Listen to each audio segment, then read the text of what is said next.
Muchos de ustedes me pidieron que analizara Vinland Saga, y ahora que he tenido la oportunidad de leer el manga, quiero compartirles este pequeño análisis dramático y también algunas reflexiones personales. Es evidente que hoy en día la masculinidad está en crisis, con el surgimiento de varias ideologías, cambios culturales y nuevos espectros de la sexualidad. Brota la pregunta, ¿qué significa ser un hombre? Y aquí es donde entra Thorfinn. Para mí, Thorfinn es una metáfora que va mucho más allá de simplemente la historia de los vikingos. Es un personaje en el que todas las masculinidades podemos proyectarnos, porque Thorfinn representa la catarsis de esa relación ambigua que tenemos los hombres con la violencia y el rencor. Yo diría que el arco dramático de Thorfinn bebe de tres autores fundamentales. El primero es el arco dramático shakespeariano de la venganza. El segundo es el de la redención, donde detecto influencias de Dostoyevsky y de Pablo de Tarso. Y el tercer arco de idealismo absoluto, donde Thorfinn se comporta como un Don Quijote nórdico. Este análisis contiene spoilers, así que si no conoces la obra te recomiendo que vayas a leerla y que después regreses. Y por eso te recomiendo también que guardes este video. Primero, el arco dramático de la venganza. Thorfinn, al igual que Hamlet, es un hijo consumido por la necesidad de vengar a su padre. La diferencia es que Hamlet es un príncipe, un intelectual, por eso él duda entre vengarse y no vengarse. En cambio, Thorfinn, por su cultura altamente militarizada, nunca vacila. Él sabe que quiere vengarse y va por ello. Sin embargo, es evidente que Thorfinn es profundamente shakespeariano, en el sentido en el que debe separar la idea del honor de la idea de la venganza. Y esto sucede porque tanto Shakespeare como Yukimura entienden que la noción de la justicia va de la mano con el castigo, y que para castigar al injusto,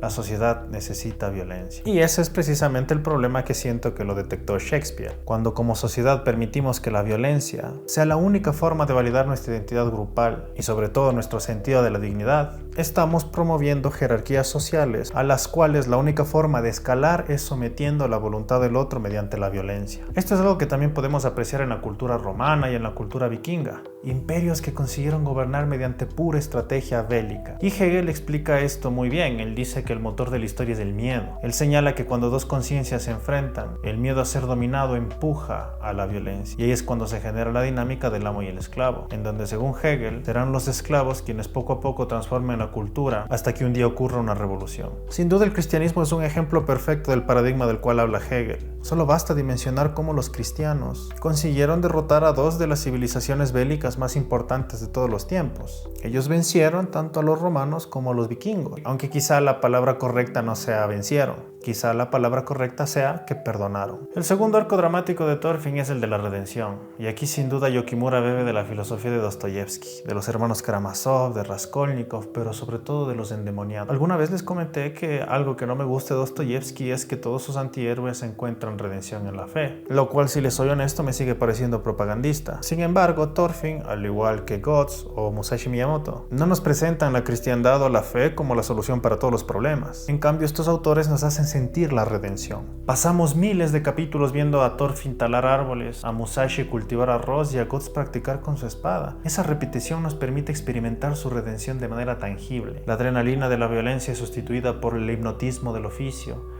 la reconexión con la naturaleza y los pequeños logros de la cotidianidad, como ver germinar una cosecha o tener un árbol listo para hacer leña. Sin embargo, algo que hay que reconocerle a Dostoyevsky es que acertó al decir que el grado de humanidad de una sociedad se ve en cómo trata a sus presos y a sus cárceles. Dostoyevsky nos invita a pensar en las cárceles no solamente como un deshuesadero de la marginalidad, sino como una institución del perdón. Aunque en Vinland Saga no se menciona explícitamente el cristianismo, queda claro que el corazón de la historia es esa filosofía del perdón, y eso es importante reconocerlo. El cristianismo, criticado hoy por muchas razones muy válidas, fue quizás la primera doctrina que concibió el perdón como una estructura social. Sabemos que Thorfinn realmente existió, fue un gran militar nórdico, pero es evidente que Yukimura debió inspirarse más, me atrevo a decir, en Pablo de Tarso, también conocido como Paulus Apostel van Heyden. Él fue un inquisidor del cristianos, los perseguía y asesinaba, hasta que un día tuvo una epifanía, a través de la cual se convirtió, empezó a creer en Dios y se dedicó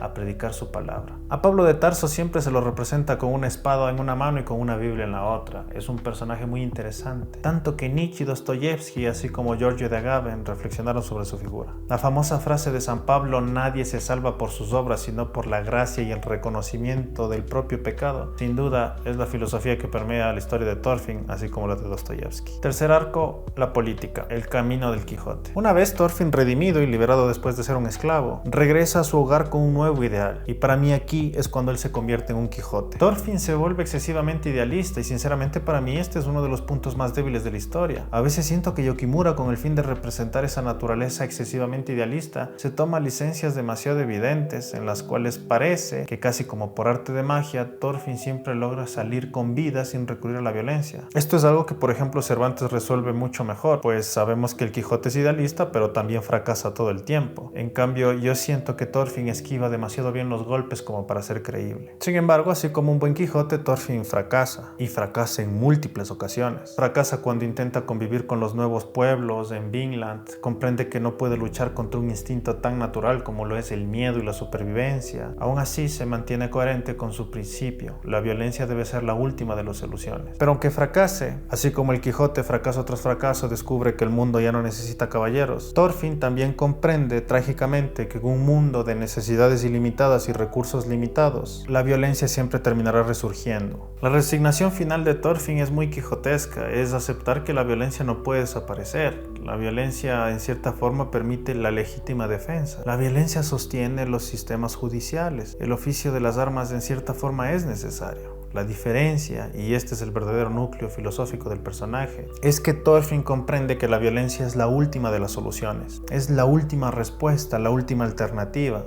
Y esa idea es revolucionaria, porque es precisamente el nacimiento del ciudadano político, un hombre que comprende que la violencia es el último recurso y por ende como sociedad decide cederle, como dijo Max Weber, el monopolio de la violencia al Estado para que éste pueda administrarla en contextos muy específicos y de forma proporcional y democrática. En conclusión, Thorfinn se me hace una exploración muy bella sobre la masculinidad. Es una épica de formación que captura el trauma colectivo del joven impulsivo atrapado en sus traumas y frustraciones. Quizá lo más valioso que tiene Vinland Saga para los hombres es que nos da una idea de qué es lo más semejante a un rito de iniciación. En la mayoría de culturas la feminidad tiene ritos de iniciación. Puede ser la primera vez que una mujer tiene su periodo o a los 15 años. Es decir, existe algo que evidencia de forma simbólica cuando una mujer deja de ser niña y pasa a ser mujer. En cambio, en lo masculino, ¿cuál es nuestro ritual? Es cuando nos sale vello en el rostro, es cuando nos cambia la voz. Sin embargo, para muchas culturas, es cuando el joven tiene la capacidad de cazar o de ser militar. Sin embargo, Thorfinn sabía que esto era legítimo en un mundo bárbaro, pero va más allá cuando viene un mundo más religioso, más político, con